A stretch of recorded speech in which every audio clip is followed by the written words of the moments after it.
Saudações, senhoras e senhores, aqui é Diogo Rafael Moreira do site controversiacatólica.com. O que aconteceu com as eleições na Argentina? Já temos o resultado, pelo menos o máximo que podemos, e já suficiente, do primeiro turno na Argentina e, ao contrário do que se deu em agosto, nas eleições primárias obrigatórias na Argentina, onde saiu vencedor Javier Milei, o candidato da direita, ou como alguns falam, da extrema direita. Aqui, neste primeiro turno, o que tinha saído em terceiro lugar, o candidato governista, o candidato da esquerda, que atualmente desola e destrói a economia da Argentina, acaba saindo na frente, até com vantagem sobre Javier Milei. Impressionante essa reviravolta. Muitas pessoas estão se perguntando o que aconteceu. E neste vídeo aqui eu vou mostrar para vocês o que realmente aconteceu e como Javier Milei, a direita, se quiser vencer na Argentina, precisa evitar cometer erros muito comuns de acontecer nesses meios e que devemos, de uma vez por todas, erradicar dos nossos meios para que o bem comum seja alcançado, o bem maior, o maior bem possível possa ser alcançado. Então, primeiramente, o que aconteceu de agosto para outubro? O que aconteceu de agosto para outubro foi que, da parte da esquerda, tivemos, depois do choque inicial, com a vitória de Milei, todo um esforço no sentido de reverter a situação. Eles podem ser maus, mas pelo menos nós não podemos criticar que eles são organizados, que eles, quando se sentem ameaçados, também sabem reagir. E reagiram bem. Nós vimos Sérgio Massa, o candidato da esquerda lá, buscar apoio onde ele podia.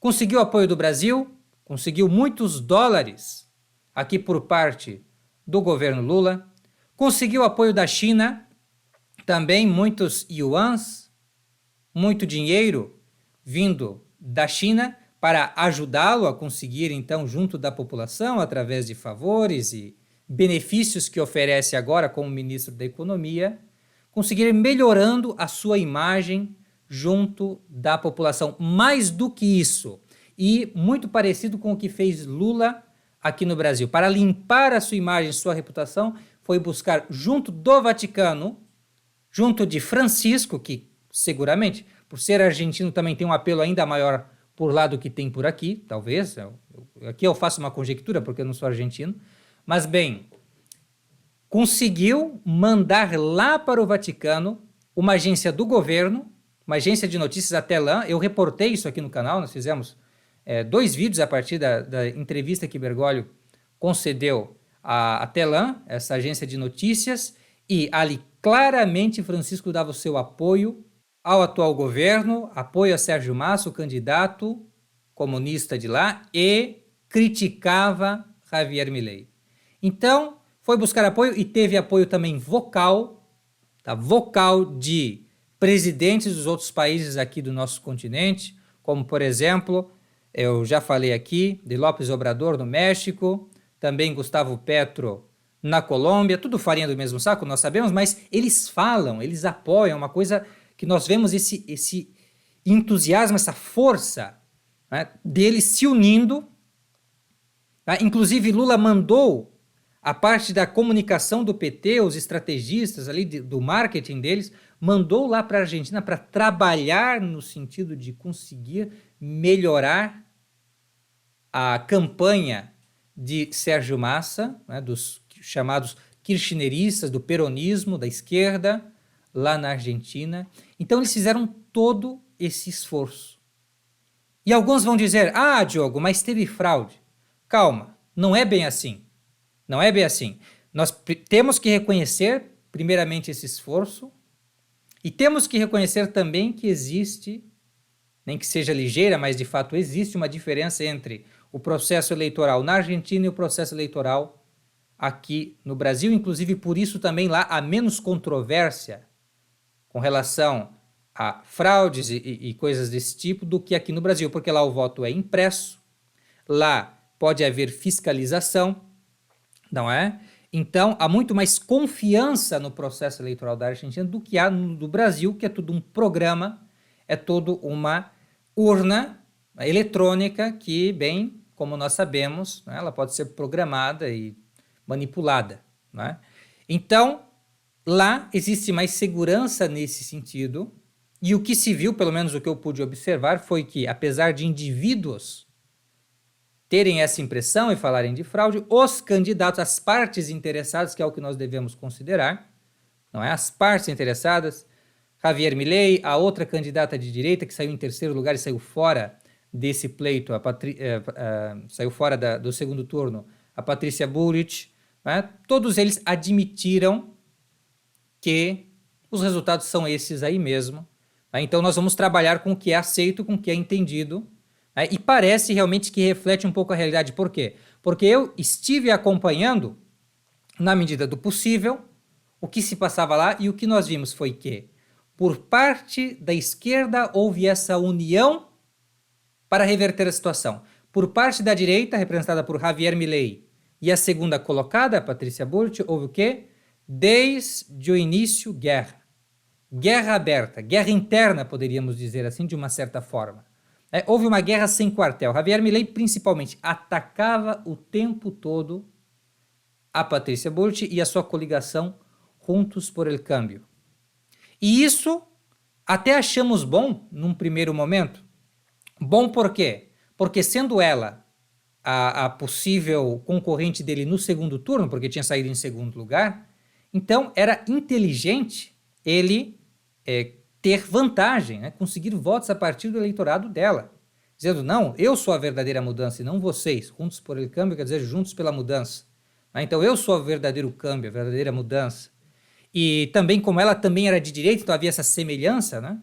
Duas alternativas de direita, um pouco mais radical, que era o Milei, e outra menos radical, que era a Bullrich. Então vamos tentar aqui agora determinar quem que vai mandar, né, na direita, quem que vai ter o comando aí pelo menos para o segundo turno e sair vencedor, né? Então fazia sentido num primeiro momento, mas vemos que aí mora algum perigo. Por quê? Porque essa divisão, essa discórdia pode, se esse erro não for revertido, se essa situação não mudar, pode entregar a vitória de bandeja para a esquerda, que de outra forma não ganharia. Quer dizer, se não fosse a divisão na direita, a esquerda não ganharia. E o mesmo nós podemos dizer aqui no Brasil. Quer dizer, se houvesse um consenso mínimo de ser contra as políticas estatizantes e opressoras, verdadeiramente opressoras, da esquerda, se houvesse esse consenso entre as pessoas conservadoras, entre as pessoas de direita, de uma forma geral, né? Mesmo pessoas,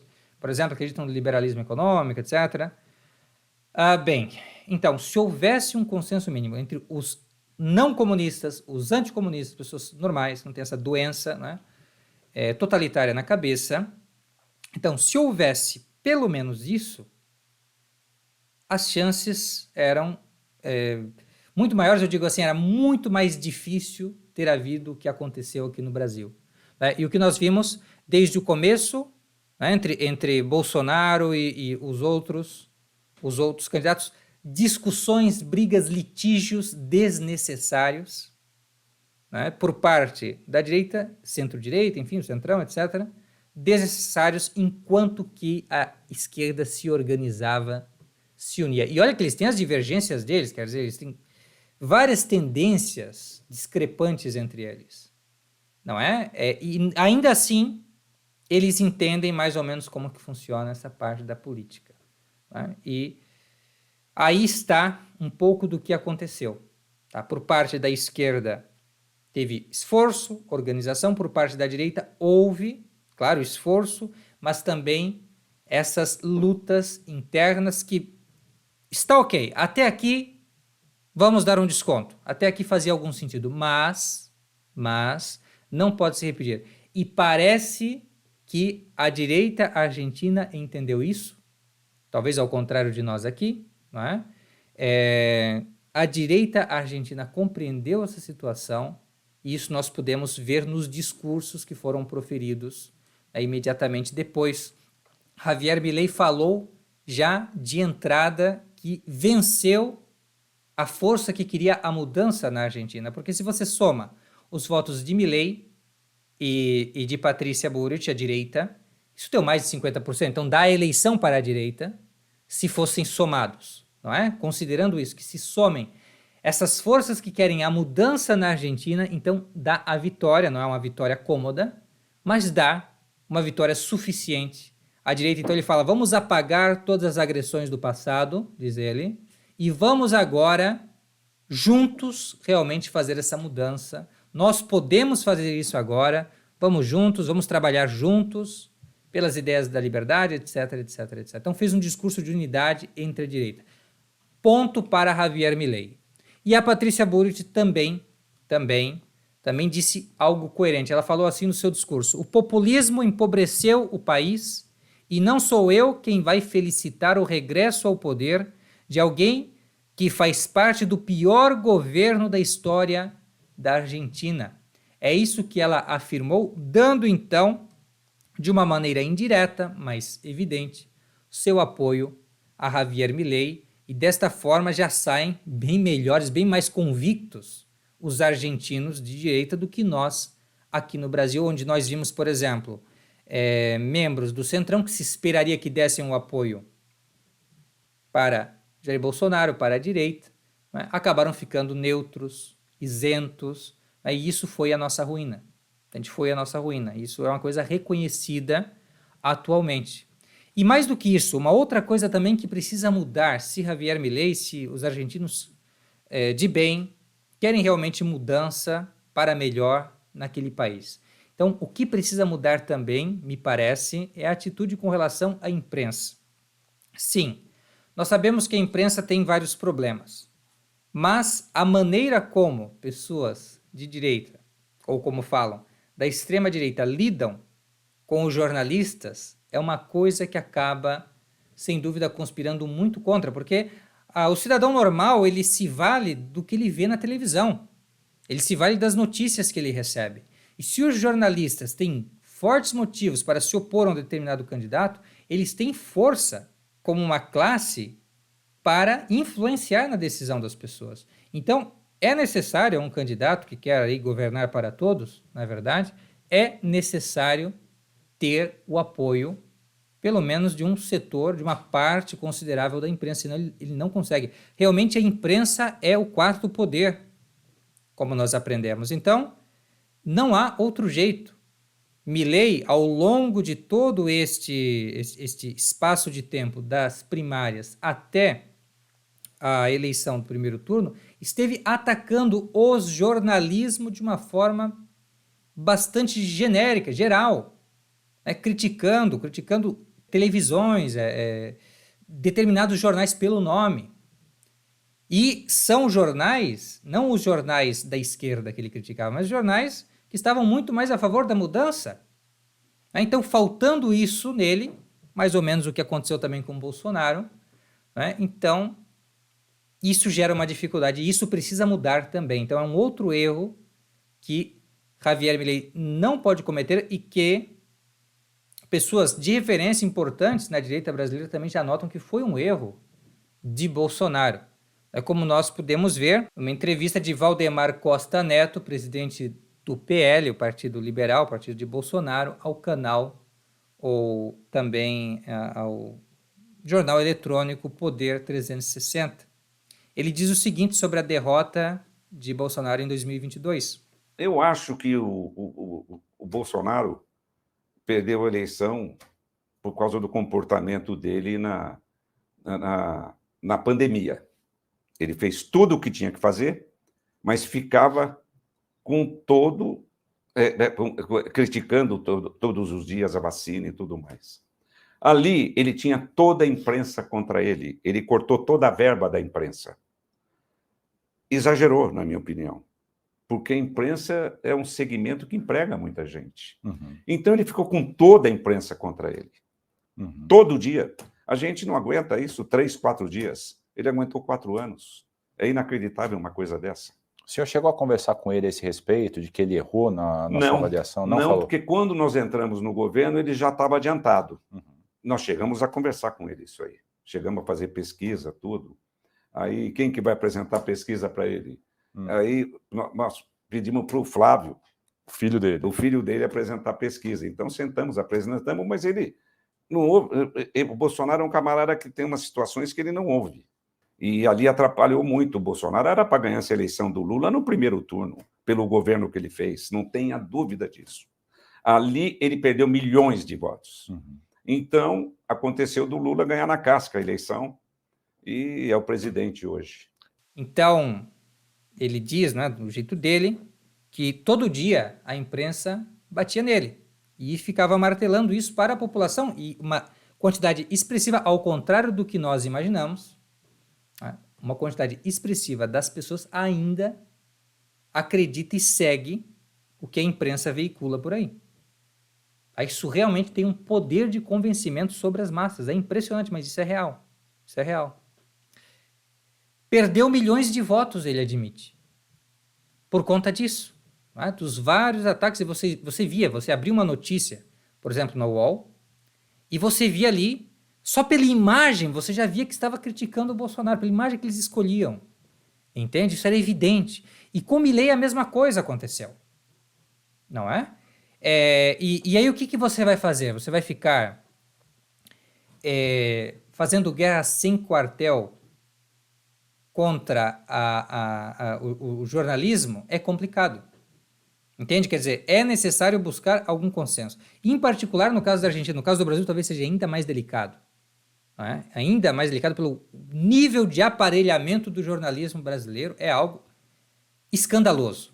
É escandaloso como trabalham, né, no sentido, nós percebemos pelo menos, né, assim, totalmente partidário, é impressionante.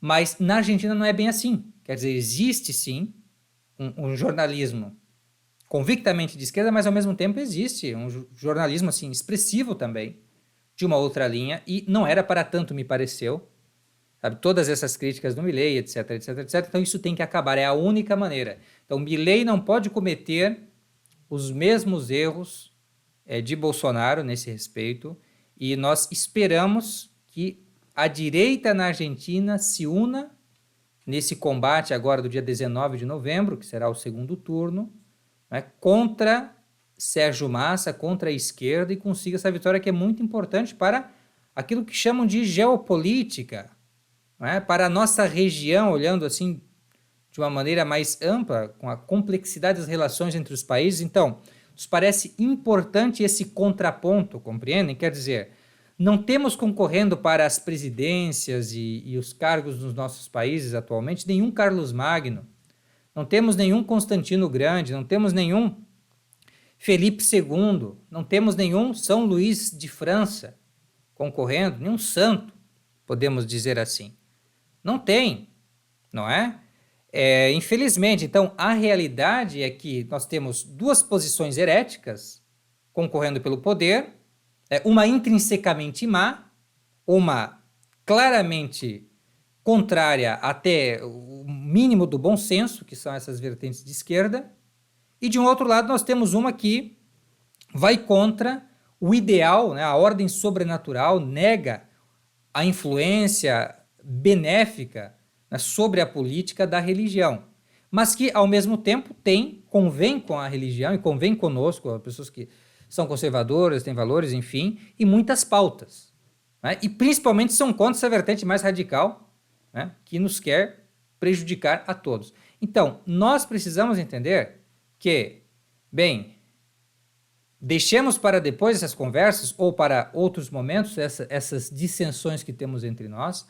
O importante é lutar contra o inimigo comum nesse momento, tá? Para pelo menos fazer algum contraponto, senão nós ficaremos sem qualquer alternativa, né, a essa maré aí de esquerda, essa maré vermelha, né, literalmente, que costuma ser um verdadeiro prejuízo para os países e para a população de uma forma geral, certo? Então, vamos tentar lutar contra doutrinação nas escolas, lutar contra políticas totalitárias que tiram o poder dos pais sobre os seus filhos, por exemplo, coisas típicas da esquerda. Todas essas pautas que são pautas que temos consenso, e é aí que nós devemos procurar, então, promover as pessoas que, pelo menos, né, nessas coisas estão de acordo e que são elegíveis. Porque não adianta nós termos um santo para uma eleição e ele não conseguir, né, não conseguir 1% dos votos.